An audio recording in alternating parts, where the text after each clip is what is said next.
అయితే ప్రస్తుతం మాజీ మంత్రి పేర్ని నాని మాట్లాడుతున్నారు. లైవ్లో చూద్దాం. బ్రహ్మాండంగా చదువుకుని ఐఏఎస్లు పాస్ అయి రాష్ట్రంలో ఐఏఎస్లో అత్యున్నత పదవులు కూడా అనుభవించి అంటే ఈ వెలగబెట్టినటువంటి అంటే సమాజానికి దిక్సూచిగా సమాజానికి మార్గదర్శిగా జీవించాల్సినటువంటి కొంతమంది అంటే మీరు వ్యాపారాలు చేసుకుంటే మీ ఇష్టం, లేదా మీరు వ్యవసాయం చేసుకుని బతికితే మీ ఇష్టం. కానీ ఇవి వ్యవస్థని బాగు చేయాల్సినటువంటి లేదా ఈ సమాజానికి ప్రపంచానికి మార్గదర్శులుగా బతకాల్సినటువంటి ఎన్నికల విధుల్లో ఉన్నటువంటి ఈ కొంతమంది అధికారులు ఈ రకంగా తగలబడితే అసలు ప్రజాస్వామ్యాన్ని ఏం చేద్దామని వీళ్ళు ఈ రాష్ట్రానికి ఈ దేశానికి ప్రపంచంలో భారతదేశంలో ప్రజాస్వామ్యం చాలా గొప్పగా విరాజిల్లుతుంది. ఈ ఎన్నికలు ప్రజాస్వామ్యబద్ధంగా జరుగుతాయని మనందరం కూడా జబ్బలు జరుచుకుంటూ ఉంటాం బయట మిగతా దేశాలతో పోలుస్తూ. ఇదివరకు బీహార్ని ఇంకొక రాష్ట్రాన్ని వేలుపెట్టి చూపించి అందరం మాట్లాడేవాళ్ళు పాత రోజుల్లో. అక్కడ ఎన్నికలు జరగవు సరిగ్గా, ప్రజాస్వామ్యం బతకదు, తుపాకీ రాజ్యం నడుస్తుంది, కాకీల క్రీనీడలో ప్రజాస్వామ్యం అక్కడ బతికే పరిస్థితి లేదు అనేటువంటి అనేక పుంకాలుగా మనకు నీతులు చెప్పేటువంటి పేపర్లు రాశాయి. కానీ వాళ్ళ చూసాం ఎన్నికల్ని ఏ రకంగా అపహాస్యం చేస్తూ వస్తూ.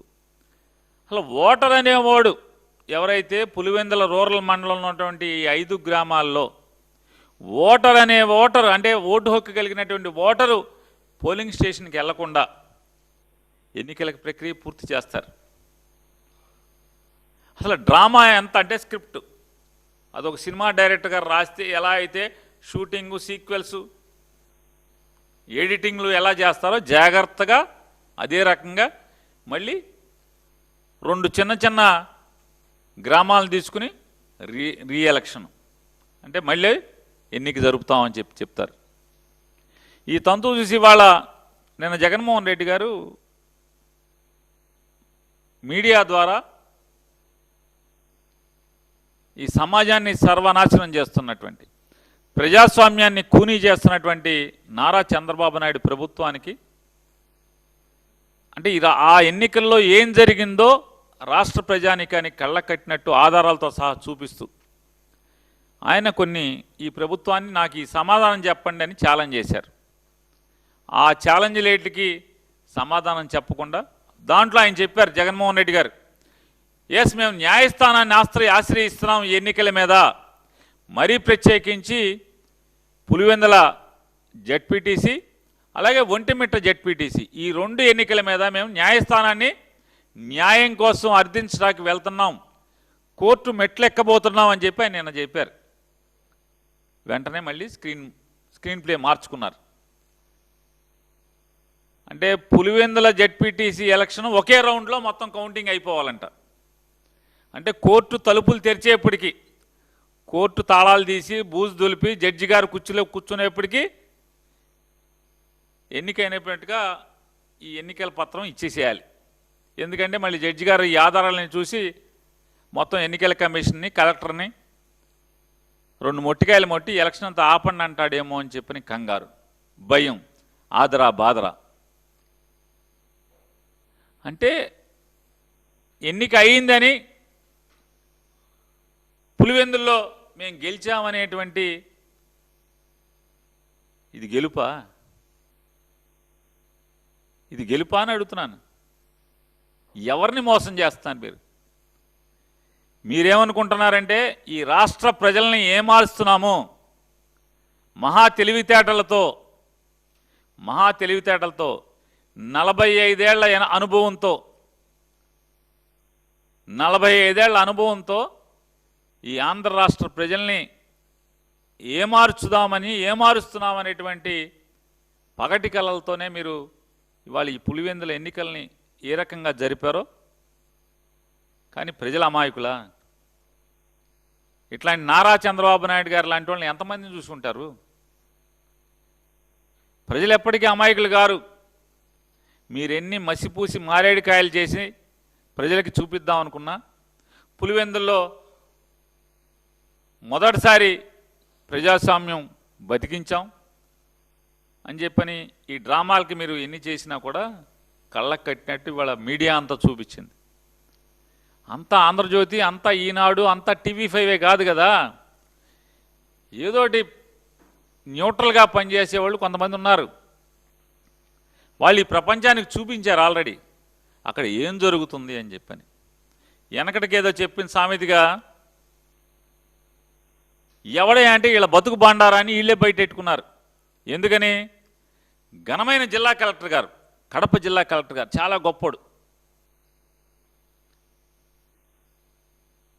అద్భుతంగా ప్రజాస్వామ్యబద్ధంగా మేము ఎన్నికలు జరుపుతున్నాం, స్వేచ్ఛాయుతమైన వాతావరణంలో ఎన్నికలు జరుపుతున్నాం అని చెప్పనేటువంటి డ్రామా మాటలు చెప్తూ ఒక్కటంటే ఒక్క మీడియాని కూడా ఎన్నికల సరళిని, ఓటింగ్ లైన్లని, పోలింగ్ బూతుల్లోకి వెళ్ళటానికి కానీ ఏ మీడియాకి అనుమతి ఇవ్వకుండా వాళ్లే ఒక కిరాయికి మాట్లాడుకునే డబ్బులకి ఒక సొంత ప్రైవేట్ ఫోటోగ్రాఫర్ని, వీడియోగ్రాఫర్ని పెట్టుకుని వాళ్లే తీసి వాళ్లే బయటికి ఇచ్చారు. వాళ్ళ చేత్తో వాళ్ళ పాపమే పండించుకున్నారు. ఇవాళ ఈ దొంగలు దొరికింది ఎట్లాగా? ఈ ప్రజాస్వామ్యం అనేటువంటి గొప్ప ఆలయంలో, ఈ గుళ్ళో, ప్రజాస్వామ్యం అనేటువంటి గొప్ప గుళ్ళో దొంగలు ఎవడయ్యా అంటే వీళ్ళే ఈ దొంగతనం చేస్తా, వీళ్ళు ఇచ్చినటువంటి సీసీ ఫుటేజీలు, వీళ్ళు ఇచ్చినటువంటి ఫోటోల్లోనే వీళ్ళు దొంగలు దొరికారు. ఆదరా బాదరా లెక్కింపు అయిపోయింది, ఎలక్షన్ అయిపోయింది, గెలిచేశాం. దాంట్లో ఇక తంతు మామూలుగా లేదు, చాలా చాలా తంతులు చేశారు. నిన్న మేము నారా చంద్రబాబు నాయుడు గారిని, నీ 45 ఏళ్ళు 50 ఏళ్ల అనుభవాన్ని ప్రశ్నిస్తున్నాం. జగన్మోహన్ రెడ్డి గారు నీకంటే చిన్నవాడైనటువంటి 5 సంవత్సరాలు మాత్రమే ముఖ్యమంత్రిగా ప్రభుత్వాన్ని నడిపిన అనుభవంతో కేవలం 12 సంవత్సరాలు 13 సంవత్సరాలు వయసు ఉన్నటువంటి ఒక రాజకీయ పార్టీ అధ్యక్షుడిగా మిమ్మల్ని కొన్ని అడిగారు. ఏమడిగారు? అయ్యా, ఎన్నికలు జరిగిన తొంతంతా కూడా సీసీ ఫుటేజీల్ని సమాజానికి ఇవ్వండి, మీడియా ప్రపంచానికి ఇవ్వండి, రాజకీయ పార్టీగా ఆ ఎన్నికల్లో పోటీ చేసినటువంటి అభ్యర్థులకు ఇవ్వండి, వెబ్కాస్టింగ్ ఇవ్వండి, వెబ్కాస్టింగ్ జరిగినటువంటి తీరు మొత్తాన్ని, ఆ రికార్డ్స్ అన్ని ఇవ్వండి అని చెప్పని ఆయన నిన్ను అడిగారు. ఎందుకు ఇవ్వరని అడుగుతున్నాను. ఎన్నికల కమిషన్ కూడా మేము ప్రశ్నిస్తున్నాం. ఎందుకు మీకు భయం? నిజంగా మీరు ధర్మబద్ధంగా, పారదర్శకంగా పులివెందుల్లో టీడీపీది అసలు గెలిపే కాదు, అప్రజాస్వామికంగా విజయం సాధించింది టీడీపీ అంటూ తీవ్రంగా ఆగ్రహం వ్యక్తం చేస్తున్నారు మాజీ మంత్రి పేర్ని నాని. అయితే కూటమి ప్రభుత్వం గత సంవత్సరం కాలానికి పైగా అందిస్తున్నటువంటి సుపరిపాలనకు కొలమానంగానే ఈ విజయం దక్కింది అంటూ టీడీపీ నేతలు కూడా రియాక్ట్ అవుతున్నారు. సో జగన్ పరిపాలనలో పూర్తిగా పులివెందుల నియోజకవర్గం గత 40 సంవత్సరాల నుంచి అసలు ఎన్నికలకు అక్కడ పోలేదు. కానీ ఫస్ట్ టైం ప్రజాస్వామ్యయుతంగా ఎన్నికలు జరిపాం, అక్కడ ఓటు వేసే అవకాశం కల్పించాం, తద్వారా ఒక మంచి విజయాన్ని సాధించామంటూ టీడీపీ నాయకులు చెబుతున్నటువంటి